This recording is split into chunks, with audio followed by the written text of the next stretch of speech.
Salut, c'est l'Alsace Insolite. C'est en jardinant qu'on devient jardinier. Aujourd'hui, je suis à Ferrette. Je vais vous faire découvrir un jardin extraordinaire et méconnu. Qu'est-ce que ça sent bon? C'est par là.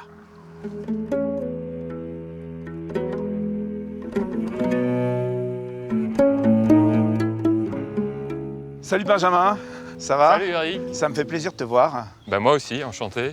Ton jardin s'appelle comment? Le jardin millefeuille. Et c'est un jardin extraordinaire. Magnifique. Alors toi, t'es plutôt jeune pour te mettre au jardin. Oui, exactement. Ouais. T'as commencé quand? J'ai commencé il y a 10 ans, donc à l'âge de 28 ans, ce projet. Il est sur 33 arts de terrain. Exactement. 33 arts, qui était une ancienne, une sorte d'ancienne forêt. Et alors, il y a une autre spécificité de ton jardin, c'est qu'en fait, il y a des scénettes un peu partout. Exactement. Et tout est récupéré. Je voulais absolument rien jeter, donc tout ce qui est dans le jardin est réutilisé en venant de la maison. Il y a même la télévision avec une image, franchement... Un peu fixe, qui Hein, évolue l'image- avec la saison.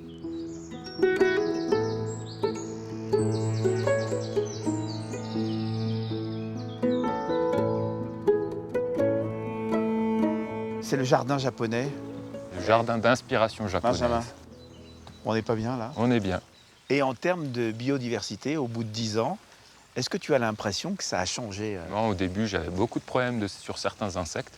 Et petit à petit, j'ai de moins en moins de ces problèmes-là parce que la biologie s'est installée, même au niveau du sol, avec les oiseaux qui sont arrivés, qui mangent plus de chenilles, etc. Des écureuils, des couleuvres, des orvets, des grenouilles. C'est un petit écrin de verdure complètement incroyable. Un petit monde merveilleux, un petit biotope. Hein. J'ai de moins en moins de travail d'ailleurs. C'est les végétaux et puis toutes les interactions qu'il y a entre les végétaux et puis la microfaune qui bosse maintenant presque à ma place. Ah bah là, maintenant, on est sur les copeaux de bois, Benjamin. Des copeaux de bois qui servent de cheminement et aussi de pouvoir laisser passer tranquillement le champignon d'une scène à l'autre sans qu'il y ait de problème.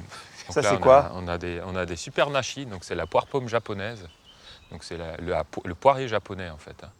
Il y a une partie historique dans ton jardin que j'aime beaucoup, c'est la triculture des Incas. Donc le maïs, la courge et les haricots. Et les haricots grimpants, donc pour une culture qui s'appelle le mille-pas. Tu as combien de variétés dans ton jardin? 1200, donc c'est aussi pour ça que ça s'appelle millefeuille, parce que du coup il y a 1200 variétés de plantes, donc potentiellement autant de feuilles.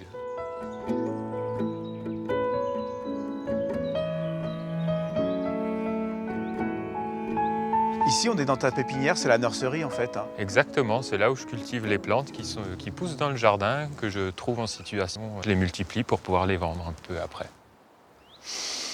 Waouh, qu'est-ce que ça sent bon, Benjamin. J'ai juste envie de découvrir cette plante qui sent si bon. Un Heptacodium jasminoides. Elle est là-haut.